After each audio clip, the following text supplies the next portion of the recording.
Video kali ini akan mengulas Kapten TNI yang diutus Pangdam Diponegoro bertemu dengan para perwira yang merupakan gembong G30 SPKI atau pendukung utama gerakan 30 September di Jawa Tengah. Seperti apa ceritanya dan siapa Kapten TNI yang diutus Pangdam Diponegoro bertemu para gembong G30 SPKI di Jateng tersebut? Simak video yang akan diulas dalam video ini. Dikutip dari buku, Mewaspadai Pengkhianatan Partai Komunis di Indonesia, saat peristiwa gerakan 30 September meletus di Jakarta pada awal Oktober tahun 1965. Yang sedang memegang posisi sebagai Pangdam Diponegoro adalah Brigjen Suryo Sumpeno. Ketika itu, saat Letkol Untung Syamsuri sudah mengumumkan gerakan 30 September lalu diikuti dengan pengumuman pembentukan Dewan Revolusi yang mengambil alih kekuasaan Kabinet Dwi Kora. Di Jawa Tengah, sejumlah perwira yang dimotori Kolonel Sahirman, asisten intelijen Kodam Diponegoro, langsung bergerak mendukung gerakan 30 September. Mereka langsung merebut markas Kodam Diponegoro, juga menguasai kantor RRI. Lalu setelah itu disiarkan pembentukan Dewan Revolusi Jawa Tengah dengan Sahirman sebagai ketuanya. Dalam peristiwa tersebut, Brigjen Suryo Sumpeno nyaris ditangkap, tapi kemudian berhasil meloloskan diri.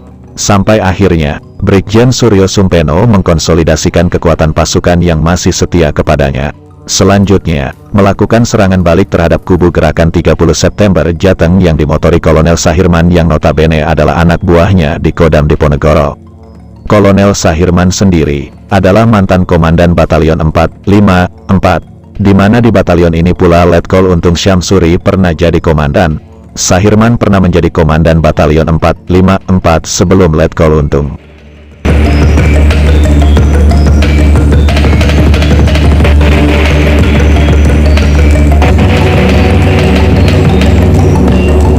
Kembali ke cerita Kapten TNI yang diutus Pangdam Diponegoro menemui Kolonel Sahirman dan kawan-kawan yang ketika itu masih menguasai markas Kodam Diponegoro.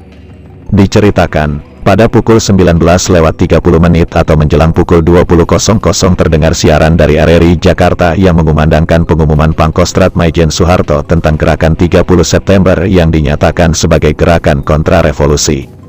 Dengan tersiarnya pengumuman Maijen Soeharto lewat RRI Jakarta, Brigjen Suryo Sumpeno pun akhirnya mengetahui jika RRI dan kantor telekomunikasi sudah dapat direbut kembali dari tangan G30S. Dengan bekal pengumuman itu, Brigjen Suryo Sumpeno langsung bergerak untuk mengambil tindakan. Ia gunakan kesempatan itu menyadarkan kembali oknum-oknum perwira Kodam Diponegoro yang telah dipengaruhi oleh gerakan 30 September. Brigjen Suryo Sumpeno coba menyadarkan Kolonel Sahirman CS. Untuk itu, Pangdam Diponegoro memanggil seorang perwira TNI berpangkat kapten. Dia adalah Kapten Ashadi. Oleh Brigjen Suryo Sumpeno, Kapten Ashadi diperintahkan untuk menyampaikan surat kepada Kolonel Sahirman. Surat Pangdam Diponegoro untuk Kolonel Sahirman yang dibawa Kapten Ashadi isinya sebagai berikut. Saya ada di rumah, datanglah untuk membicarakan masalah sekarang ini. Kalau Dewan Revolusi memang akan menyelamatkan revolusi dan presiden, saya adalah pendukung utama. Saat itu, Pangdam Diponegoro masih ada di rumah dinasnya, sebelum berangkat ke Magelang untuk menyusun kekuatan. Dengan membawa surat Pangdam Diponegoro, Kapten Ashadi pun segera berangkat ke markas Kodam. Ternyata, setelah tiba di markas Kodam, Kolonel Sahirman tidak ada di tempat. Yang ada di markas Kodam adalah Letkol Usman Sastrodibroto dan para perwira pendukung gerakan 30 September lainnya. Karena Kolonel Sahirman tak ada di tempat, surat dari Pangdam Diponegoro oleh Kapten Ashadi diserahkan kepada Letkol Usman. Setelah menerima dan membaca surat dari Brigjen Suryo Sumpeno, Letkol Usman Sastrodibroto berkata kepada Kapten Ashadi, "Begini saja Kapten, kasih tahu sama Pangdam, kita tidak apa-apa dan Kapten saya jadikan opsir penghubung."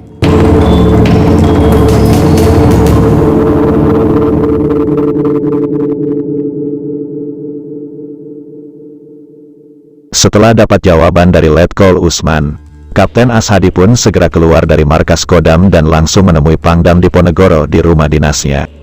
Kepada Brigjen Suryo Sumpeno, Kapten Ashadi mengulang kembali jawaban lisan yang dilontarkan Letkol Usman Sastrodibroto.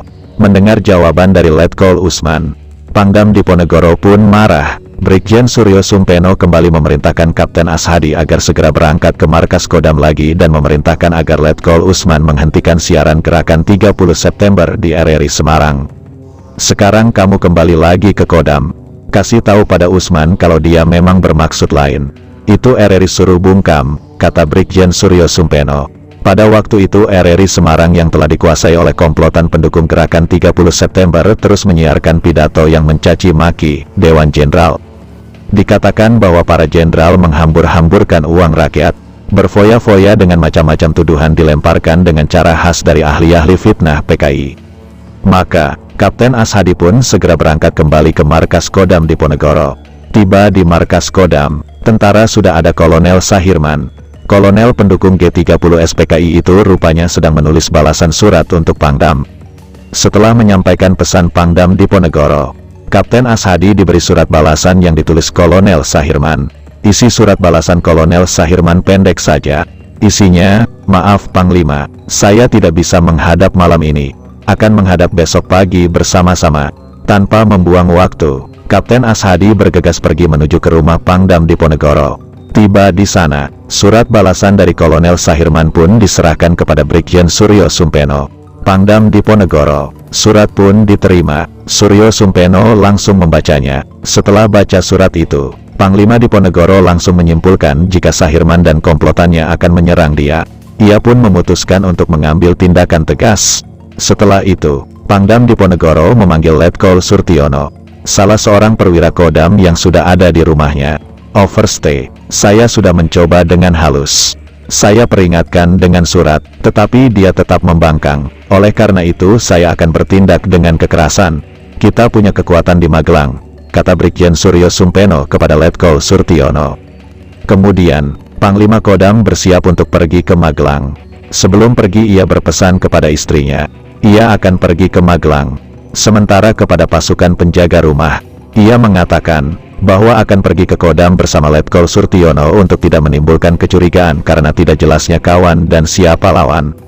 Setelah itu, Brigjen Suryo Sumpeno bersama Letkol Surtiono pergi ke rumah Letkol Surtiono. Di sana, Brigjen Suryo Sumpeno berganti kendaraan dengan kendaraan preman, baru kemudian menuju Magelang. Seperempat jam kemudian rumah Letkol Surtiono yang merupakan perwira Paldam 7 itu didatangi sebuah pick-up berisikan pasukan. Mereka berniat mengambil kunci gudang senjata dan mesiu.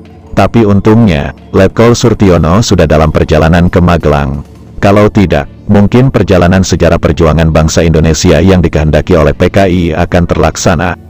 Sekurang-kurangnya di daerah Kodam 7 Diponegoro. Tengah malam Brigjen Suryo Sumpeno dan Letkol Surtiono sampai ke Magelang dengan selamat dan dapat bertemu dengan asisten 2L Kodam Diponegoro Letkol Suprapto yang sudah berangkat lebih dulu ke Magelang. Setelah membuat perumusan-perumusan untuk bertindak, pada tanggal 2 Oktober pukul 1.00 waktu Indonesia bagian Barat, Brigjen Suryo Sumpeno didampingi oleh asisten 2 dan perwira Paldam 7 mengadakan briefing dengan para komandan kesatuan yang ada di Garnisun Magelang. Kemudian diambil keputusan Semarang harus segera direbut kembali. Sasaran-sasarannya Makodam dan RRI Semarang.